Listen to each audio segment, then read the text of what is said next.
একটাই tips, America ডিগবাজি দিয়ে ঘুরে দাঁড়িয়েছে। আমেরিকা আমাকে যখন এয়ারপোর্টে নামার পরে সাংবাদিক প্রশ্ন করেছিল বাংলাদেশের জন্য কি টিপস, আমি যে বাংলাদেশকে ডিগবাজি দিয়ে ঘুরে দাঁড়াতে হবে। আমি যতই চিল্লাই, যদি ওখানে না খেলে আমার লাভ হবে কোনো?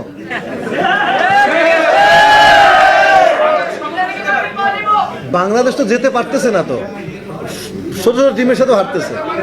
যে টিম দাঁড়িয়েছিল একসময় বাংলাদেশে, তো হতাশাজনক পারফরমেন্স সবার। এখন দলের মধ্যে পলিটিক্সে ভরে গেছে, শিল্পী সমিতির মতো অবস্থা। তামিমের কুফা লাগছে কিনা বলবো না, তবে তামিমকে তো অবশ্যই দরকার ছিল। তামিমের মতো প্লেয়ার, অভিজ্ঞ প্লেয়ার দলে থাকলে ওপেনিংটা অনেক বেশি ভালো হতো। তামিমের এখনো দলে দেওয়ার অনেক কিছু ছিল। বেচারা যেভাবে বাদ পড়েছে, বেচারা থাকলে ভালো হতো। সাকিব ভাই নিঃসন্দেহে, সাকিব আল হাসান ভালো প্লেয়ার। আশা করি, বিশ্বাস নিয়ে তো বাংলাদেশ বাঁচি আমরা বিশ্বাসের জাতি, আশার জাতি। আমরা মনে করি কালকে ম্যাচটা ঘুরে দাঁড়াবে। কালকের ম্যাচের উপর ডিপেন্ড করবে বাংলাদেশ সামনে কি করবে না করবে।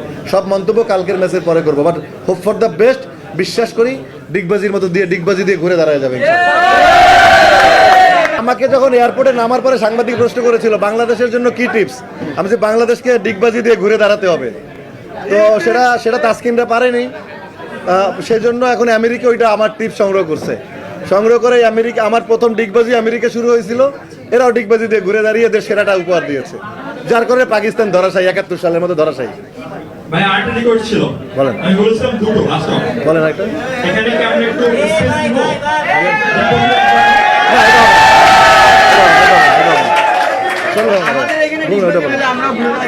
না, পরে আগে দেখি কি পারো কিনা, তারপরে দেওয়া হবে।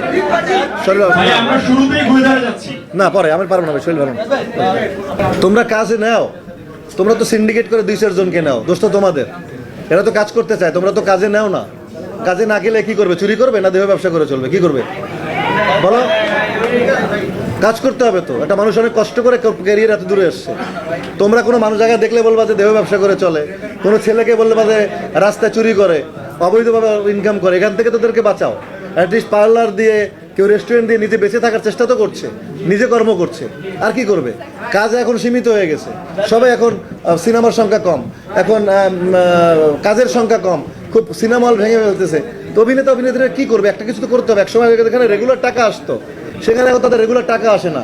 সবাই বিজনেস দিয়ে, দোকান দিয়ে, নায়িকাগুলো দেখে কাজ করতেছে। আমার ভালো লাগে যে এরা অ্যাটলিস্ট কাজের মধ্যে আছে, অ্যাটলিস্ট একটা ব্যবসা করতেছে। আমারও তো একদিন মনে হয় যে একটা দোকান বা একটা কিছু একটা দিয়ে একটা রেগুলার ব্যবসার ব্যবস্থা থাকলে একটা মানুষের লাইফটা সিকিউর থাকে। শেষ বয়সে সরকারের কাছে হাত পাততে হয় না, মানুষের কাছে হাত পাততে হয় না।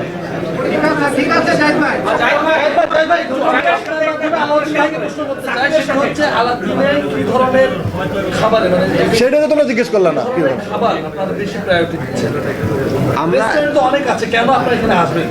আচ্ছা, বেসিক্যালি আমরা এখানে ইন্ডিয়ান, চাইনিজ, থাই চাইনিজের সাথে তুর্কিশ কাবাব আইটেমটাকে বেশি ফোকাস করতেছি, এবং আমাদের কিছু স্পেশাল তুর্কিশ আইটেম থাকবে যেগুলো আশা করি অন্যান্য রেস্টুরেন্টের তুলনায় অনেক সুস্বাদু হবে এবং প্রাইজেও রিজনেবল হবে।